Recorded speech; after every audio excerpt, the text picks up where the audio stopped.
नमस्कार दोस्तों, हमारे चैनल हिंदी एंड संस्कृत में आपका हार्दिक स्वागत है। आज हम आपको अयादी स्वर संधि के बारे में पढ़ाएंगे और मैंने इस संधि को 4 भागों में बांट करके आपको समझाने का प्रयास किया है। पहली बात, अयादी संधि। इस संधि में पहले शब्द का अंतिम स्वर ए हो और उसमें जुड़ने वाले शब्द का प्रथम स्वर कोई अन्य स्वर लघु या दीर्घ स्वर हो तो मिलाने पर ए का आय हो जाता है। यदि पहले शब्द का अंतिम स्वर ओ हो और अगले शब्द के पहला स्वर जो है कोई अन्य स्वर लघु या दीर्घ हो तो मिलाने पर ओ का स्थान अव में बदल जाता है। तीसरी स्थिति में यदि पहले शब्द का अंतिम स्वर आय हो और उसमें जुड़ने वाले अगले शब्द का पहला स्वर भी कोई अन्य स्वर लघु अथवा दीर्घ स्वर हो तो मिलाने पर अय का आय हो जाता है। इसी प्रकार से पहले शब्द का अंतिम स्वर आओ हो और उसमें जो शब्द जुड़ना है उसका जो पहला स्वर है वो कोई अन्य स्वर लघु अथवा दीर्घ हो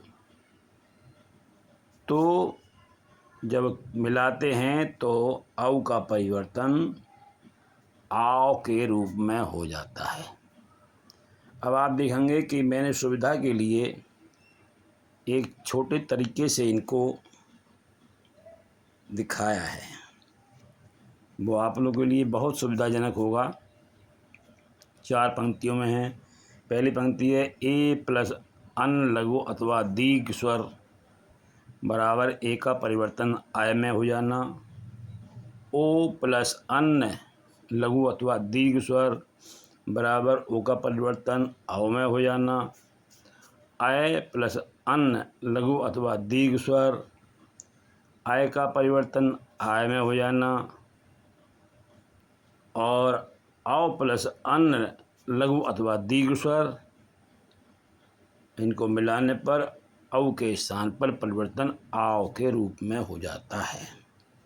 उदाहरण में आप देखेंगे, पहला उदाहरण है ने प्लस अन बराबर नयन। इसमें आप देखेंगे कि ना हलंत ना और ए को अलग कर दिया गया है और फिर उसमें अन को जोड़ा गया है और फिर ए का परिवर्तन जो दिखाया गया है वो आय के रूप में हो गया।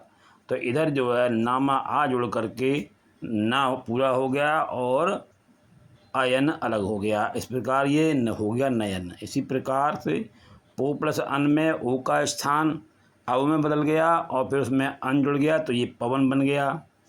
और इसी प्रकार से नयक में ना और आय को अलग किया और आय के स्थान पर आय हुआ और आय में फिर अक जोड़ा तो उधर आ और इधर या जोड़ा तो ये हो गया नायक।